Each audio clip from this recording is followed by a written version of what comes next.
अस्सलाम वालेकुम नाजरीन। फोकस पॉइंट के साथ शाहिद मुनीर हाजिर खिदमत है। नाजरीन, हर इंसान की ख्वाहिश होती है कि वो एक आसूदा और अच्छी ज़िंदगी गुजारे। नाजरीन, कोई शहर में हो या गांव में, अंदरून मुल्क हो या बैरून मुल्क, हर एक की अपनी ताईं ये कोशिश होती है कि वो मेहनत और लगन से इतना कुछ हासिल कर ले कि अपनी ज़िंदगी को पुरआसाइश बना ले और एक अच्छी और बेहतरीन ज़िंदगी गुजार सके। नाज़रीन, इसी तगोदौड़ में बहुत सारे लोग सारी ज़िंदगी जिद्दोजहद करते करते गुजार देते हैं, लेकिन उनको कामयाबी हासिल नहीं होती। और बहुत सारे ऐसे लोग भी होते हैं जो थोड़ी सी मेहनत और लगन के साथ काम करते हैं और अपने दिमाग का बेहतर इस्तेमाल करते हुए वो सारी कामयाबियां समेटने में कामयाब हो जाते हैं, जिसकी हसरत और तमन्ना की जाती है। नाज़रीन, आम लोग अगर कामयाबी हासिल करें तो और बात होती है, लेकिन बहुत सारे हमारे मुआशरे में ऐसे लोग भी हैं कि जो जब पैदा होते हैं तो वो सोने का चम्मच लेकर पैदा होते हैं। तो जब ऐसे लोग परवान चढ़ते हैं तो उनके पास दौलत की रेल पेल होती है, उनके वालिदैन के पास इतनी जायदादें, बैंक बैलेंस, रुपया पैसा होता है कि उनको एक पुरआसाइश ज़िंदगी, आसूदा ज़िंदगी बचपन से ही लेकर और जवानी और बुढ़ापे तक दस्तयाब होती है। तो उनके लिए इतनी तगोदौड़ वाला काम नहीं। तारीख़ हमेशा ऐसे लोगों को याद रखती है कि जिन्होंने कुछ मेहनत से हासिल किया हो। तारीख़ में हमेशा उन लोगों पर किताबें लिखी जाती हैं कि जो लोग नीचे से ऊपर आते हैं। जब कोई गरीब आदमी, आम शख्स मेहनत और लगन से कोई मकाम हासिल करता है तो उसके किस्से और कहानियाँ ज़ुबान ज़दे आम होती हैं। नाज़रीन, हमेशा फ़िल्में उन लोगों पर बनती हैं जिन्होंने कुछ जुस्तजू करके हासिल किया हो। नाज़रीन, हमेशा स्टोरीज़ उन लोगों की हाईलाइट की जाती हैं या होती हैं जिन लोगों ने कुछ तगोदौड़ से कुछ हासिल किया हो। तो नाज़रीन, आज की जो हमारी वीडियो है उसका तमाम का तमाम सब्जेक्ट, तमाम का तमाम जो उसका किस्सा, कहानी, स्टोरी जो एक हकीकत पर मबनी है, एक आम बंदे की कहानी है कि वो किस तरह से नीचे से गुर्बत की लकीर से निकला और उसने वो कुछ अचीव कर लिया जिसकी तमन्ना और ख्वाब देखा जा सकता है।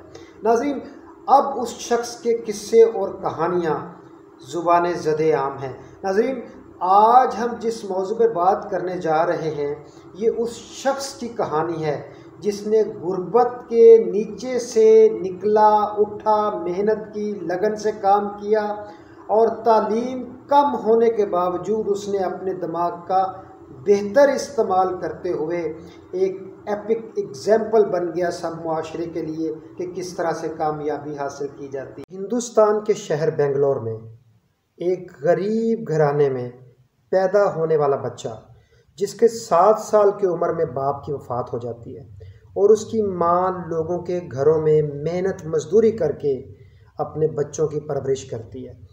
उस बच्चे का वालिद एक हजाम की दुकान करता है, उसकी एक हजाम की अपनी दुकान होती है। उसकी वफ़ात के बाद उसकी माँ वो दुकान रेंट पे दे देती है और वो रेंट के पैसे जो 100-200 उसको आ रहा होता है वो और कुछ मेहनत मजदूरी करके जो थोड़ा बहुत वो इकट्ठा करती है, उनसे वो अपने बच्चों की परवरिश करती है और तालीम और तरबियत करती है। वो बच्चा जो 7 साल का है, पढ़ते पढ़ते 10वीं जमात तक जाता है। इससे आगे जाके वो ये समझता है कि शायद मेरी माँ अब मुझे आगे नहीं पढ़ा सकती। वो बच्चा अपने बाप की दुकान संभालने का फ़ैसला करता है। वो अपने बाप की वो दुकान हजाम की जो उसके बाप की थी, जो उसने रेंट पे दी हुई थी उसकी माँ ने, उसको खाली करवाता है और अपने तरीके के साथ उसको डेकोरेट करके उस दुकान को नए तरीके से वो बच्चा चलाना शुरू कर देता है 10 जमातें पढ़ने के बाद। नाज़रीन, दिन गुज़रते हैं, हफ्ते गुज़रते हैं, महीने गुज़रते हैं, साल गुज़रते हैं। उस बच्चे की दुकान मशहूर होना शुरू हो जाती है हजाम की। वो बार्बर शॉप उस एरिया में जब फेमस हो जाती है तो उसकी अर्निंग बढ़ जाती है। जब चंद सालों में उसकी अर्निंग बढ़ती है तो वो बच्चा एक बोल्ड डिसीजन लेता है। वो ये डिसीजन लेता है कि जो उसके पास सेविंग है उन पैसों को इकट्ठा करता है और एक मारुति कार ले लेता है। मारुति जो ओल्ड मॉडल इंडिया में, हिंदुस्तान में कार चलती थी, वो ले लेता है और उस कार को लेने के बाद वो बच्चा उस कार को रेंट आउट कर देता है, एक ड्राइवर के हवाले कर देता है। वो ड्राइवर उसकी कार को चलाता है और उसकी अर्निंग का सिलसिला बढ़ जाता है। उधर उसकी शॉप ग्रो कर रही होती है, नए नए स्टाइल्स वगैरह वो लेके आ रहा होता है, उसको दुकान को अपग्रेड करता जाता है और साथ साथ एक से गाड़ी एक बढ़ाते बढ़ाते वो उसकी कई गाड़ियों में वो तब्दील हो चुका होता है सारा सिस्टम उसका। नाजरीन, अब वो जो बच्चा था वो जवान हो चुका। 90s में वो ये फ़ैसला करता है कि विदाउट ड्राइवर भी गाड़ी जो है वो हैंड ओवर करना शुरू कर दे। 2004 में हिंदुस्तान की हुकूमत जो टूरिज़म की पॉलिसी लेके आती है उसका फ़ायदा उठाते हुए वो गाड़ियों में और इजाफ़ा करता है और जो फैसिलिटीज़ हैं, गाड़ी के फ़ीचर्स हैं, क्वालिटी है, स्टैंडर्ड्स हैं, उनको बढ़ा देता है। और विदाउट ड्राइवर जो कॉन्सेप्ट उसने इंट्रोड्यूस करवाया होता है उसको बहुत ज़बरदस्त पजीराई मिलना शुरू हो जाती है और थोड़े ही अरसे में वो पूरे बेंगलोर में मशहूर हो जाता है। उस शख्स का नाम, उस लड़के का नाम 7 साल का था जो जवान हो गया, जिसने हजाम की बार्बर की शॉप से ग्रोइंग करते करते अपने बिज़नेस को, गाड़ियों को साथ में इस्टेब्लिश कर लिया।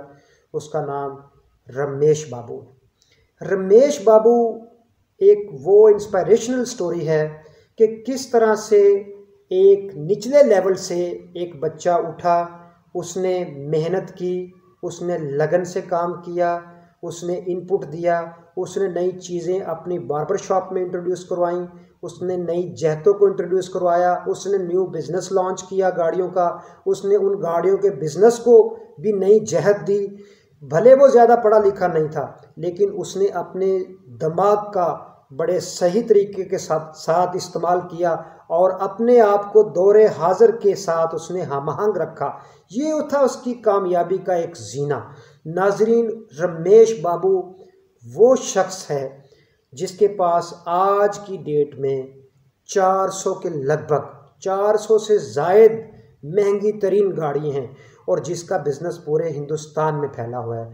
अब महेश बाबू एक बिलियनियर बन चुका है, अरबपति बन चुका है। महेश बाबू के पास royal Royce, Jaguar, BMW, Mercedes Benz और तमाम महंगी तरीन गाड़ियाँ महेश बाबू के पास मौजूद हैं। नाज़रीन, महेश बाबू पर किताबें लिखी जा रही हैं। जैसा कि मैंने पहले बताया था कि जो लोग नीचे से ऊपर आते हैं उनको हमेशा आइडियल बनाया जाता है। तो नाज़रीन, महेश बाबू की स्टोरीज़ आजकल आपको हिंदुस्तान में बड़े टॉप चार्ट के ऊपर नज़र आएंगी। तो नाज़रीन, इस स्टोरी के अंदर एक बच्चा नीचे से ऊपर आया, गरीब घराने का, उसने मेहनत की, नई जहत से काम किया, अब वो बिलियनियर बन चुका। और महेश बाबू की इंस्पिरेशनल स्टोरी इसलिए हम सब के लिए बहुत ज़्यादा अहम है कि जो हमारी यूथ, जो हमारे नौजवान, जो हमारे लोग काम करना चाहते हैं उनको नई जहतों पे काम करने की ज़रूरत है ताकि वो भी वो कामयाबियां हासिल कर सकें कि जिस तरह से महेश बाबू ने नीचे से ऊपर आके एक एग्जाम्पल सेट की।